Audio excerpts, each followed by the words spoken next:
folks, it's that time of the afternoon, 3:30, when we take pause and bring in executive chef Janet Davis to join us in Janet's kitchen. Janet, what going on this week, man? How are you, Keith? Not bad. How you doing yourself? I am wonderful. Good. So, you sent me an email this week saying that you're going to talk about some thyme? That's right. Thyme.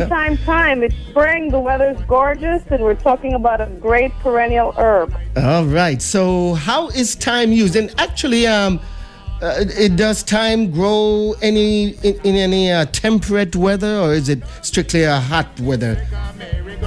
It's good for the warm weather, so it's best to start it in the spring, and by the summer month rolls around, you have plentiful, and you can grow it inside as well.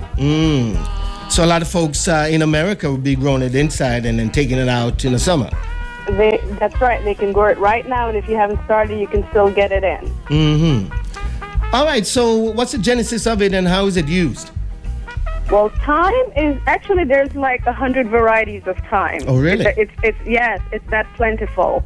And the common one is garden thyme or lemon thyme, even French thyme. There's a lot of different varieties. You'll get some that has a very citrusy smell, and people have that in the house as like a plant, and you get that constant aroma because it's very fragrant. Yeah. So those are the common ones you'll find if you take a trip out to the market. But there's over 100 varieties of thyme. I didn't know that. Yeah. Yeah, there's a lot. So how about this Jamaican thyme now? How we use this? The Jamaican thyme, it's such, and I hate to make it so simplistic, but it's such an all-around thyme. If you think of it and think of all the things that we put thyme in. Yeah. We put it in our chicken, in our fish, in our stews and meats and soups, but we also put it in the rice and peas. It's a very all-around herb. I mean, we use it quite a bit. I know for other cultures, they use cilantro a lot, or basil and things like that. But for us, apart from scallion, thyme is that one herb that we use it in almost everything. If it's going on the stove, there's thyme in it, more than likely. Yeah. Now, are there any particular item that we use thyme more? It's more prevalent in. In other words, it takes more of a center stage.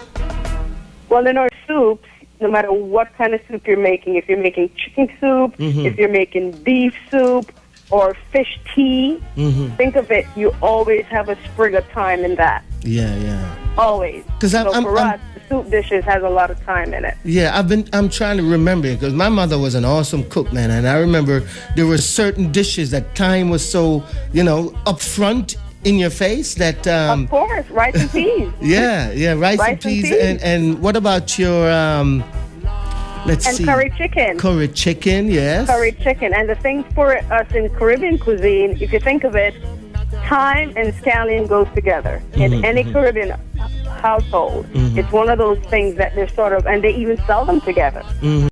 When you're talking about Caribbean or Jamaican. So yeah, it's one of those things that it's very prevalent in our stew dishes or in our soups and curry dishes. If you're making curry goat or curry chicken, you can always pluck out a huge chunk, a huge bunch of thyme from those dishes. So can it be dried? I mean, how is it sold?